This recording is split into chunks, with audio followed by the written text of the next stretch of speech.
Hi everyone, welcome back माय YouTube channel. तर आपल्याकडे गणपती बाप्पांची स्थापना तर करण्यात आलेली आहे। त्यानंतर लगेचच आपल्याला आता दरवर्षीप्रमाणे ह्याही वर्षी महालक्ष्म्यांची स्थापना करायची आहे। त्यासाठी तर आपल्याला फराळाचं बनवून घ्यायचं आहे।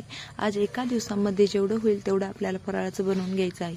सुरुवातीला बुंदीचे लाडू बनवून घेतले आणि त्यानंतर लगेचच अनारसे बनवायला घेतले। छान अशी खसखस लावून अनारशांना तळायला सोडले। एक साईडने छान असं तळून घेतलं आणि त्यानंतर लगेच आपले अनारसेही बनवून रेडी झाले होते। त्यानंतर लगेचच आपल्याला इथे करंजा बनवायच्या होत्या। त्यामुळे आम्ही दरवर्षीप्रमाणे याही वर्षी खिसाच्या करंजा बनवायला घेतल्या।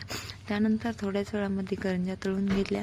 छान अशा आपल्या करंजाही तळून झाल्या होत्या। त्यानंतर लगेच आपल्याला फुलवारा बनवायला घ्यायचा होता। त्यामध्ये पापुड्या आणि महालक्ष्म्यांसाठी जेवढं काही बनवलं जातं ते बनवलं। फुलवारा तुमच्याकडे बनवतात की नाही हे कमेंटमध्ये नक्की सांगा। त्यानंतर पापड्या तळून घेतल्या आणि तळून झाल्याच्या नंतर आपलं आजचं जेवढं बनवायचं होतं तेवढं फराळाचं बनवून रेडी झालं होतं। यामध्ये फक्त सुजीचे लाडू तेवढे राहिले होते, ते उद्या बनवायचे आहेत। सो अशा प्रकारे आम्ही आज फराळाचं बनवलं आहे।